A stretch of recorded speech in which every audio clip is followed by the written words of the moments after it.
Bismillahirrahmanirrahim. Assalamualaikum warahmatullahi wabarakatuh. Perkenalkan, nama saya Renanda dari Prodi Akuntansi. Di sini saya ingin mempresentasikan tugas UTS materi lembaga keuangan dan bank. Berikut akan saya lampirkan materinya.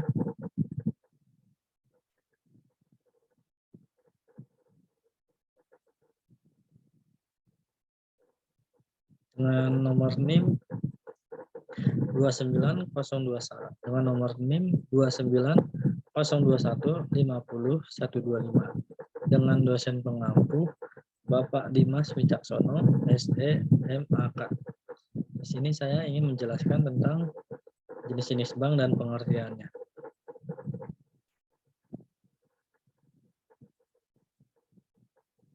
Pengertian bank.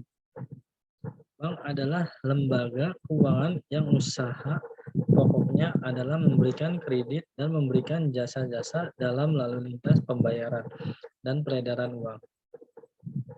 Dalam Undang-Undang Nomor 10 Tahun 1998, bank didefinisikan sebagai badan usaha yang menghimpun dana dari masyarakat dalam bentuk simpanan dan menyalurkan kepada masyarakat dalam bentuk kredit dan atau bentuk-bentuk lainnya dalam rangka meningkatkan taraf hidup rakyat banyak. Jenis-jenis bank berdasarkan fungsinya. Berdasarkan Undang-Undang Nomor 10 Tahun 1998, jenis-jenis bank berdasarkan fungsinya dibagi menjadi bank umum dan bank pengkreditan rakyat. Yang pertama, bank umum. Bank umum adalah bank yang melaksanakan kegiatan usaha secara konvensional dan atau berdasarkan prinsip syariah yang dalam kegiatannya memberikan jasa dalam lalu lintas pembayaran. Bank umum sering disebut dengan istilah bank komersial atau komersial bank. Tugas pokok bank umum adalah menghimpun dana dari masyarakat, memberikan pinjaman kepada masyarakat, dan memberikan jasa melalui mekanisme keuangan kepada masyarakat. Yang kedua, bank pengkreditan rakyat. Bank pengkreditan rakyat atau BPR adalah bank yang melaksanakan kegiatan usaha secara konvensional atau berdasarkan prinsip syariah, yang dalam kegiatannya tidak memberikan jasa dalam lalu lintas pembayaran. BPR biasanya bertindak sebagai bank untuk daerah-daerah pedesaan atau pengusaha kecil yang melayani sektor-sektor informal di perkotaan yang belum terjangkau oleh bank umum. Hal ini dimaksud dengan mewujudkan pemerataan layanan perbankan, pendapatan, dan kesempatan berusaha. Jenis bank berdasarkan kepemilikannya. Jenis-jenis bank berdasarkan kepemilikannya dapat dilihat dari akta pendirian dan pengusahaan saham yang dimiliki bank. Jenis-jenis bank berdasarkan kepemilikannya dibagi menjadi: yang pertama ada bank milik pemerintah. Bank pemilik pemerintah adalah bank yang akta pendiriannya maupun modalnya dimiliki oleh pemerintah sehingga seluruh keuntungan bank dimiliki oleh pemerintah. Contoh bank milik pemerintah adalah Bank Mandiri, Bank Negara Indonesia, Bank Rakyat Indonesia, dan Bank Tabungan Negara. Terdapat pula bank milik pemerintah daerah, yaitu bank-bank pembangunan daerah yang terdapat pada setiap daerah tingkat 1, yaitu daerah ibu kota provinsi masing-masing daerah. Bank ini didirikan berdasarkan Undang-Undang Nomor 13 Tahun 1962. Contoh bank pemerintah daerah adalah BPD DKI Jakarta, BPD Jawa Barat, BPD Jawa Tengah, dan BPD Jawa Timur, dan sebagainya. Bank milik swasta nasional. Bank milik swasta nasional ini adalah bank yang seluruh sahamnya dimiliki warga negara Indonesia atau badan-badan hukum yang peserta dan pimpinannya terdiri atas warga negara Indonesia. Contoh bank milik swasta nasional antara lain adalah Bank Muamalat, Bank Sentral Asia, Bank Danamon, Bank CMB Niaga, Bank Bumi Putra, dan Bank Lipo, Bank Mega, dan sebagainya. Tiga, bank milik koperasi. Bank milik koperasi adalah bank yang didirikan oleh perusahaan yang berbadan hukum koperasi dan seluruh modalnya menjadi milik koperasi. Contoh bank jenis ini adalah Bank Umum Koperasi Indonesia atau BUKOPIN. Bank milik asing. Bank milik asing merupakan bank yang kepemilikannya oleh pihak asing atau luar negeri di Indonesia. Bank jenis ini merupakan cabang dari bank yang ada di luar negeri, baik milik swasta asing atau pemerintah asing. Contohnya bank milik asing antara lain ada Deutsche Bank, American Express Bank, Bank of America, Bank of Tokyo, Citibank, Standard Chartered Bank, Kesmatan Bank, dan lain-lain. Yang kelima ada bank milik campuran. Bank milik campuran merupakan bank yang sahamnya dimiliki oleh dua pihak, yaitu dalam negeri dan luar negeri. Artinya, kepemilikan saham bank campuran dimiliki oleh pihak-pihak asing. Pihak asing dan pihak swasta nasional. Contoh bank milik campuran ini antara lain Inter-Pacific Bank, Inkbank, Sanwa Indonesia Bank, Mitsubishi Bank, Shibuya Bank, Bank Maricor, dan lain-lain. Pengertian uang.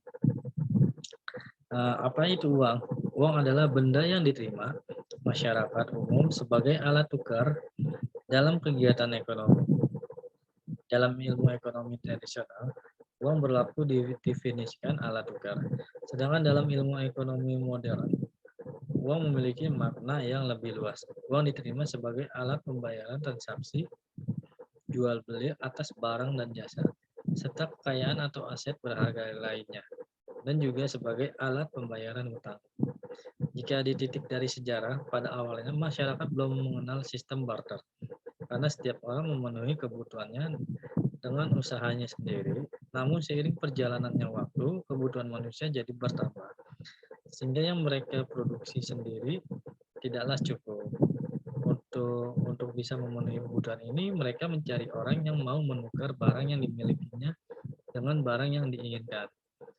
Muncullah sistem barter, di mana transaksi dilakukan dengan cara tukar-menukar barang antara individu. Untuk fungsi uang dapat dibagi menjadi dua, yaitu yang pertama ada fungsi asli uang. Fungsi asli uang ini ada uang sebagai alat tukar atau medium of change. Transaksi dapat dilakukan tanpa perlu menukarkan barang, tetapi hanya dengan menggunakan uang sebagai alat tukar. Yang kedua ada uang sebagai santunan hitung atau unit of account. Uang dapat menunjukkan nilai barang atau jasa yang diberikan, menunjukkan nilai kekayaan, dan menghitung jumlah pinjaman. Uang sebagai alat penyimpanan nilai atau valuta. Dalam hal ini, uang dapat digunakan untuk mengalihkan daya beli masa sekarang ke masa yang akan datang. Fungsi turunan uang. Uang sebagai alat pembayaran transaksi yang sah. Uang sebagai alat pembayaran utang. Uang sebagai alat penimbun kekayaan. Uang sebagai alat pemindah kekayaan. Dan uang sebagai alat pendorong kegiatan ekonomi. Jenis-jenis uang di sini jenis-jenis uang menurut bahan pembuatannya. Menurut bahan pembuatan, uang dibagi ke dalam dua jenis, yaitu ada uang logam. Jenis uang ini dibuat dari bahan logam, emas atau perak. Bentuknya mudah dikenali, nilainya tinggi dan stabil, tahan lama, dan dapat dibagi ke dalam satuan yang lebih kecil. Kedua ada jenis uang kertas. Uang yang terbuat dari kertas dengan standarisasi baku. Biasanya pada uang kertas ini dapat ditemukan gambar dan cap khusus. Menurut lembaga yang mengeluarkan, uang dibagi ke dalam dua jenis, yaitu ada uang kartal dan uang giro. Uang kartal sendiri alat bayar yang sah dan digunakan dalam transaksi sehari-hari. Dan uang giro, uang yang berupa simpanan atau deposito yang dapat ditarik sesuai kebutuhan. Menurut nilai uang dibagi ke dalam menjadi dua jenis, yaitu ada uang penuh dan uang tanda. Uang penuh maksudnya uang yang memiliki nilai bahan dan nilai nominal yang sama. Nominal uang yang tertera sama dengan nilai bahan dan proses pembuatannya uang ini. Uang tanda yang dinilai bahan dan nominalnya berbeda. Misalnya untuk membuat uang 2.000, biaya yang diperlukan adalah 1.000. Sistem keuangan di Indonesia. Sistem keuangan pada dasarnya adalah tatanan dalam perekonomian Suatu negara yang memiliki peran utama dalam menyediakan fasilitas jasa-jasa di bidang keuangan oleh lembaga-lembaga keuangan. Penunjukan lainnya misalnya pasar uang dan pasar modal. Sistem keuangan Indonesia pada prinsipnya dapat dibedakan dalam dua jenis, yaitu sistem perbankan dan sistem lembaga keuangan bukan bank. Lembaga keuangan ini dapat menerima simpanan dari masyarakat, maka juga disebut depository financial institution yang terdiri dari bank umum dan bank pemkreditan rakyat.